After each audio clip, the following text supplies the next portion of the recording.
শাক কেটে নিয়ে আসলাম, সকাল সকাল ডিম ভাজি নিয়ে আসলাম, হাত দিয়েই খাচ্ছি। এটা আমার মুরগির ডিম, কাল্লানি। ও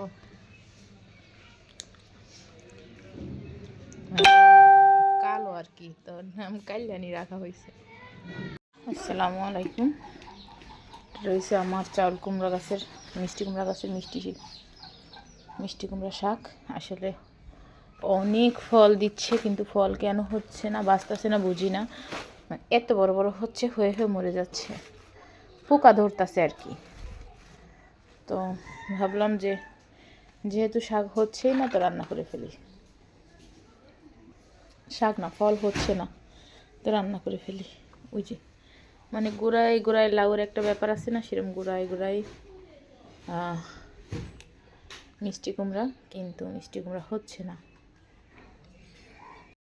শাকগুলো কিন্তু একদম তরতাজা, আর প্রতিটার লম্বাটা দেখেন, সব আগা নিয়ে আসছে এতটুক, সবগুলো এমন সাইজের। শাক দিয়া, আলু দিয়া মাছ বসাই দিছি, এখন বাজে 12:30। লবণ মাখাইলাম, ভাজবো। মাছ আমি খাই না, মাছ খাই, তাই ভালো খেতে পারি, বুঝলাম না। শাক ভাজি বসেছে, এটাও ভালো শাক, তাও না দিচ্ছি না, আমি এখানে ভালো করবো।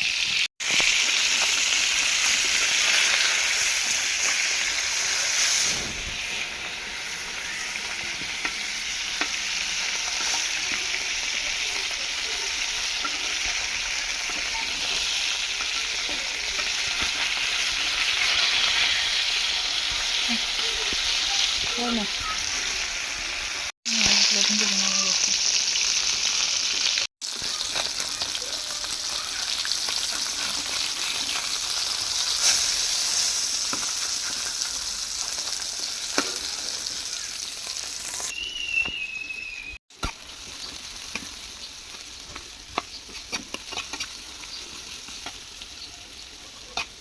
শুকনো ভাজি করবো।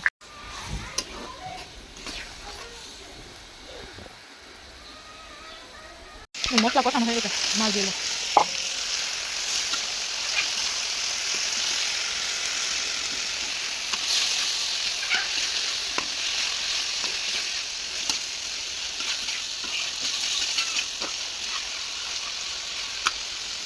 এখানে মাছ দুটো শুকনো ভাজি করে নিলাম, এখানে দুইটা মাথা কষাই নিছি।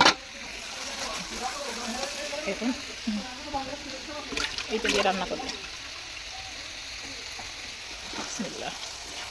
আমার কিন্তু শাকসবজি খেতে ভালোই লাগে, জানি না আমার জামাই তেমন লাগে না, কিন্তু ওই আমার যে ভালো লাগে, এসে বলে তো আরও ভালো লাগে।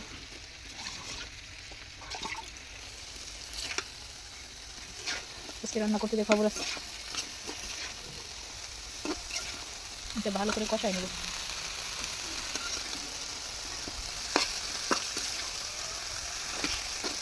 যখন যদি ভাই করি, এখন এটা ভাই করি। ভাবতেছি ঘরে রান্নার ব্যবস্থা করবো, রান্নাঘরে কম আসবো, কারণ আর ভালো লাগে না এই লাস্টে রান্না, বিরক্তি লাগে।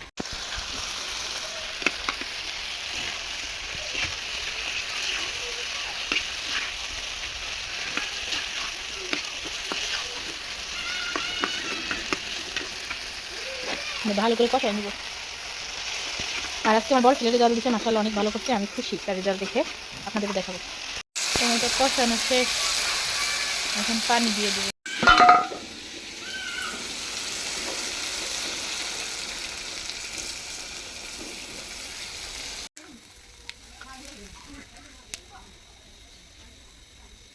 পানি দিচ্ছি, এটা পাকুটার পর শাকটা দিয়ে দেবো। এখন শাকটা দিয়ে দিব, সব আগার শাক, সুন্দর।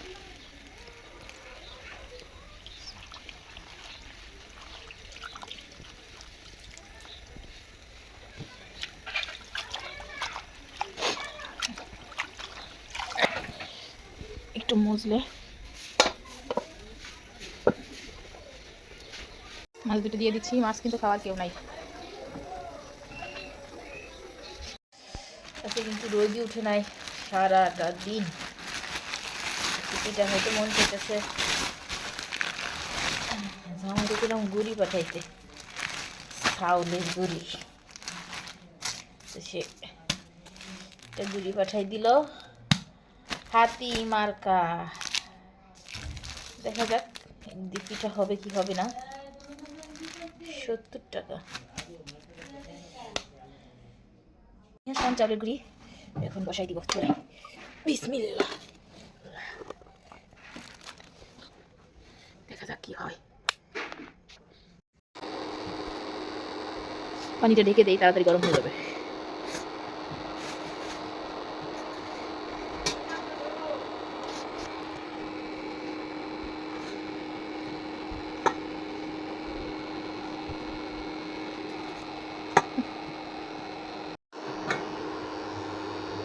পানি গরম হয়ে গেছে,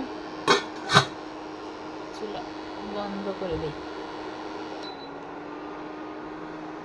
চুলা বন্ধ করে দিছি। এখন একটু চিনি দিব। তো আমি এখন চিনি দিয়ে দিব।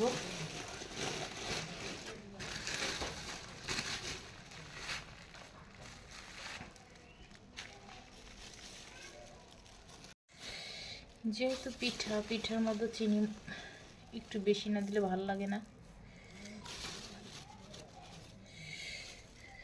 এই যে চিনি দিয়ে দিলাম। এখন দিয়ে দিব লবণ।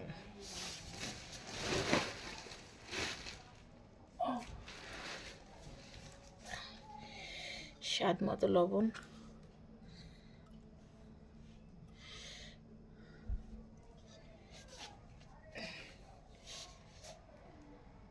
সব দিয়ে ফেলছি। এটা একটু মিশাই নিই। এটা ভালো করে মিশাই অল্প অল্প করে পানি দিব, বেশি দিব না। কারণ চাউলের গুঁড়িতে বেশি পানি দিতে হয় না, আগে বুঝতাম না। এখন অবশ্য বানাইতে শিখে গেছি। পানিটা নিয়ে আসি।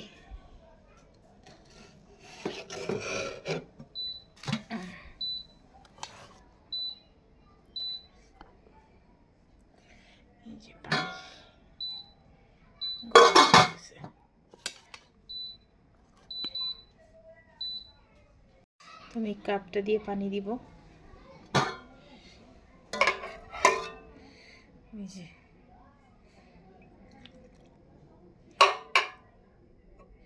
আর পানিটা কিন্তু একটু কুসুম গরম থেকে হালকা একটু বেশি।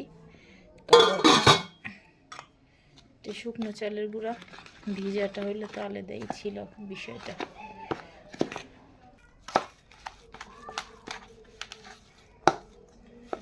আমার গোল চামিচ নাই, এটা হচ্ছে সমস্যা। মনে হয় না লাগবে, হয়ে যাবে এবার কিন্তু দিব্যি হয়ে যাবে। পানি যথেষ্ট দেওয়া হয়েছে। এটা ফেটতে হবে ভালো করে।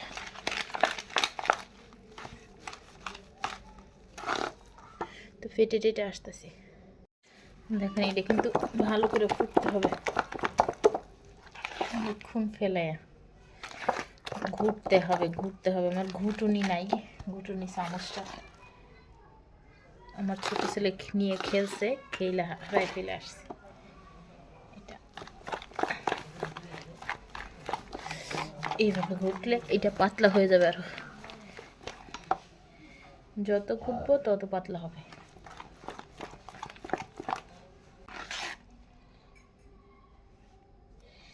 হয়ে গেছে, আর একটু ঘুরবো।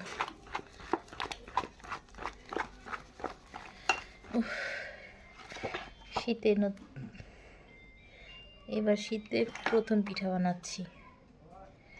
দেখি লবণ টবণ হয়েছে কিনা। লবণ কম হয়েছে, লবণ আর একটু লাগবে।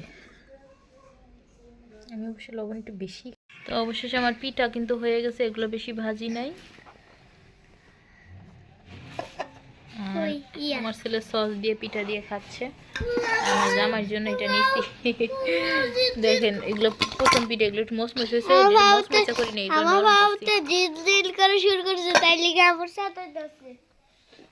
এটা দিয়ে আসবো তাকে।